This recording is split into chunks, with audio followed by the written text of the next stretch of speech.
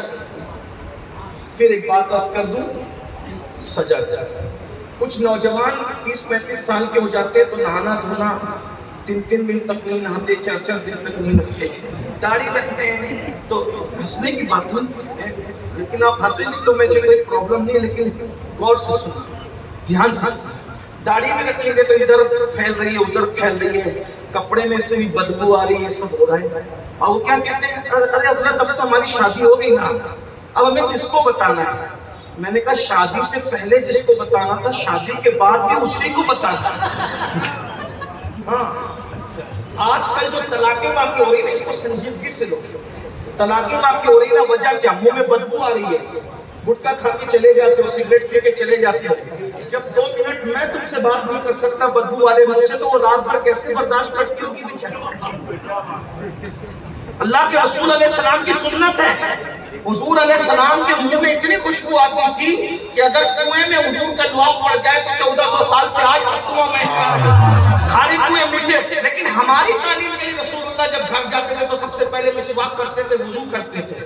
یعنی جیسے میں چاہتا ہوں نا کہ میری بیوی مجھے سج دھج کے اچھی لگے، تو میری بیوی کی بھی خواہش ہوگی کہ میں بھی سج دھج کے اس کو اچھا لگا۔ طلاق جو ہو رہی ہے نا، یا عورتیں مرد کے ہوتے ہوئے کسی اور کی طرف توجہ دیتی ہے، اس میں ایک وجہ یہ بھی ہے، اس کو ہنس کے ٹالو مت، یہ بہت سنجیدہ ٹاپک ہے۔ غسل کرو، اچھے رہو، اچھے کپڑے پہنو، عطر لگاؤ، خوشبو لگاؤ، سرما لگاؤ۔ اور آپ کو بتاؤں ہم لوگ سجتے دھجتے ہیں نا تو دوستوں سے اطلاع کرتے میں کیسا لگ رہا ہوں، ہے نا؟ لیکن میرے نبی جب سجتے تھے نا، ہائے جس کو قدرت نے اتنا سجا کے بھیجا تھا کہ سجانے کی ضرورت نہیں تھی، پھر بھی وہ تعلیم امت کے لیے سجتے تھے، اور سج کر کے آ کر نئے کپڑے پہن کے ام المومنین سے کہتے ہیں عائشہ میں کیسا لگ رہا ہوں۔ اس پر میں یہاں کے سنیوں کو نہیں کہوں گا کہ بولو سبحان اللہ، اس لیے کہ میں تو تمہارے عشق پہ چھوڑتا ہوں۔ یہ بات اگر میں نے خانقاہ میں صوفیہ کے درمیان کہی ہوتی، وہ اٹھ کر کے وشت کرتے کہ میں نے جملہ کتنا بڑا۔ مفتی 4 منٹ سیدہ عائشہ سے کہا عائشہ میں کیسا لگ رہا ہوں؟ اللہ جس کے بارے میں کہے والضحیٰ واللیل اذا سجا، اللہ جس کے بارے میں کہے وما رمیت اذ رمیت ولکن اللہ رمی، اللہ جس کی آنکھوں کے بارے میں کہے ما زاغ البصر وما طغی، اللہ جس کے چلنے کے بارے میں کہے لا اقسم بہذا البلد، جس کے تبسم کے بارے میں کہے والنجم اذا ہوا، جس کے جھرمٹ مارنے کے بارے میں کہے یا ایھا المزمل، جس کے کمبل اوڑھنے کے بارے میں کہے یا ایھا المدثر۔ اللہ اکبر! جب وہ رسول کی تعریف ان کی سجاوٹ کی، سنوارنے کی، ان کے حسن کی، ان کے جمال کی، ان کے کمال کی، ان کے چلنے کی، ان کے بولنے کی، ان کے نسب کی، ان کے حسب کی، ان کے حسن کی، ان کی اولاد کی، ان کے تقوی کی، ان کی طہارت کی، ان کے علم کی، سب چیزوں کی تعریف کیوں کی جاتی ہے؟ اِنَّا أَعْطَيْنَاكَ الْكَوْثَرَ، میں نے تجھے جو بھی عطا کیا کم نہیں دیا، ہر چیز میں نے تجھے کثرت سے عطا کی۔ اِنَّا أَعْطَيْنَاكَ الْكَوْثَرَ، ساری کثرت باتیں گئی، ہر چیز کثرت سے دی۔ وہ اپنی محبوبہ سے پوچھ رہے ہیں محبوبہ محبوب رب العالمین عائشہ میں کیسا لگ رہا ہوں؟ اب وہ تو عائشہ تو پھر عائشہ ہے، ماں عائشہ تو پھر عائشہ ہے۔ کیا جواب دیا؟ یا رسول اللہ، او یا رسول اللہ آپ کیسے لگ رہے ہیں؟ ارے زلیخا کی سہیلیوں نے یوسف کو دیکھا تو اپنی انگلیوں پہ چھری پھینکی، اگر وہ آپ کو دیکھ لیتی انگلیاں نہیں کاٹتی، اپنے دلوں کے ٹکڑے